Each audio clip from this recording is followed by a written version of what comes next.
Welcome to Open for Business, the Gallatin Valley's only local business and consumer talk show featuring Tom Eaglehoff, the Man Entrepreneur Magazine radio called the leading authority in the United States for doing business in small town. Here he is, speaker, author, small business consultant, and Mrs. Eaglehoff's favorite son, Tom Eaglehoff. All right, welcome everyone. Open for Business. We air every Saturday live from 11 a.m. to 2 p.m. Mountain Time on AM 1450 KMMS in Bozeman, 1340 KPRK in Livingston, Montana. If you'd like to be a part of the big broadcast, go to KMMSAM.com and click Listen Live. The call-in number during the show, 406-522-TALK, 406-522-8255. I'm here, you're here.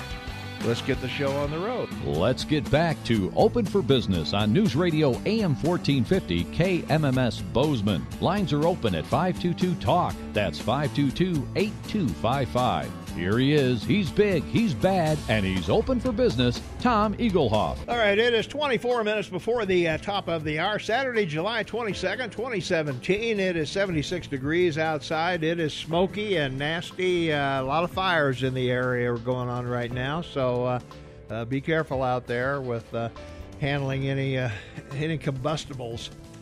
I want to welcome you to the podcast portion of Open for Business. Each week I share some tips and tricks I've learned over the years about advertising, marketing, promotion, and building strong, successful businesses. And if you missed any of my previous podcasts, you'll find them all on my YouTube channel. And while you're here, why not subscribe to my YouTube channel?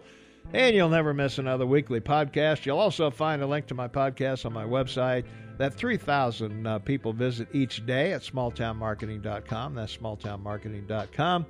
And today we want to talk about how to launch a brand new company. So the time has come, you've thought about it, you talked about it, you agonized over it, and you finally decided, I'm going to start my own company. So where do you go from here? Well, starting a new company requires a lot of thought and planning. First part to consider is the creation of a business plan. You'll need the information contained in the business plan to create your startup strategy. The business plan will force you to think of every aspect associated with your business and how you intend to make it all happen. So what elements are needed to start a new company? Well, what information must be assembled? What strategy do you follow? Can the business be successful? So here's a few ideas to get you started. Let's start with your expertise. The chances are you wouldn't start an accounting firm if you didn't know accounting. So to start any business, there must be at least one person who has a high level of expertise about the product or the service that's going to be offered. Others can be brought into the business and trained, but one principal person must know the product or service inside and out.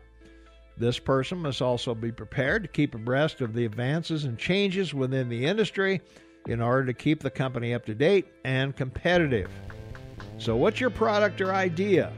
Your products sometimes have a way of taking on a life of their own and moving the company in a totally new direction. IBM started as a cable and wire company. MCI, the former long-distance giant, started as a two-way radio communication company for truckers, and that eventually morphed into cell phones. Motorola was almost out of business until someone hit on the idea of making radios for cars. The product you start with isn't always going to be the product you end up with. So you'll constantly be making adjustments to changes in competition and suppliers and your industry. This is why a detailed business plan is so crucial for your business success. It'll keep you focused, but also allow you to adapt to changes. Now, part two of the product process is, can you produce it? How many can you sell? How many can you make? If these two numbers are far apart, you might want to rethink your position. If you're starting a service business, can you perform that service often enough to make a living? Several years ago, there were two pilots who gave flying lessons. They would go out and find customers, bring them back, teach them how to fly. As you can imagine, they didn't do too well. While they were teaching, they couldn't sell. While they were selling, they couldn't teach. They finally got the idea to hire flight instructors. They concentrated on finding customers. As they found more and more customers, they simply hired more and more flight instructors. The business was a success because they'd found a way to multiply their efforts. So you're not alone. Someone once wrote, "No man is an island."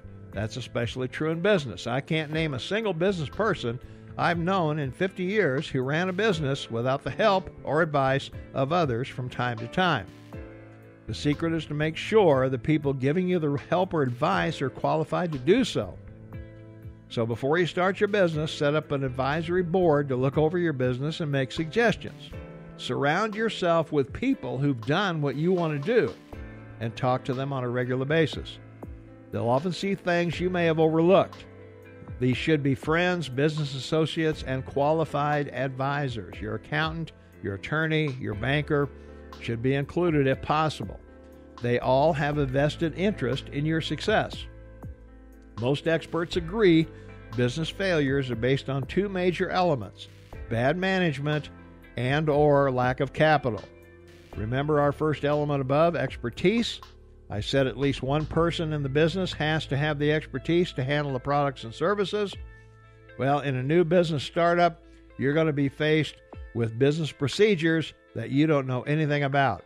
Accounting, dealing with suppliers, purchasing, payroll, business insurance, legal procedures, advertising, and marketing. So until you reach the point that you feel comfortable with these elements, let other more qualified people do them for you. However, learn what's going on in your company. If you don't know how to read a balance sheet, learn.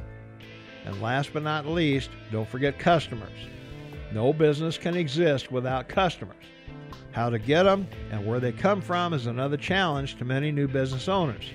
They've no problem producing the widgets, but don't have the first clue as to how to sell them.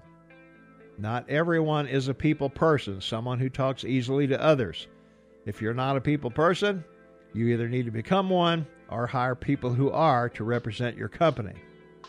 Starting your small or home-based company requires a lot of pieces coming together. To successfully start a new company, you need a good idea, the expertise to make it or do it, the right people to assist you, the monetary resources to support the company, and the ability to find enough customers to make the whole thing happen. If starting a small business from scratch were easy, everyone would be doing it. However, most new small business owners fail to do the planning and getting the proper advice from those qualified to give it. Thousands, maybe millions of people have great ideas every day. Usually they end up making the product for themselves and a few friends, then the idea dies on the vine when it doesn't have to. If you're inspired, if you have a great idea, don't listen to your own sabotaging self-talk that somehow you're not rich enough or smart enough to make your idea happen, because you can. You just don't realize it yet. Everyone but your mom expects you to fail anyway, so you got nothing to lose. As I've said many times before, it's never crowded on the extra mile. So will I see you out there, or will you be stuck in the traffic of a dead-end job? Make your dream happen. And that's the podcast. If you missed any of my previous podcasts, you'll find them all on my YouTube channel, and please subscribe to my YouTube channel. You'll also find a link to my podcast on my website that 3,000 people visit each day at smalltownmarketing.com. That's smalltownmarketing.com. So tune in each Saturday, and let's build successful businesses together.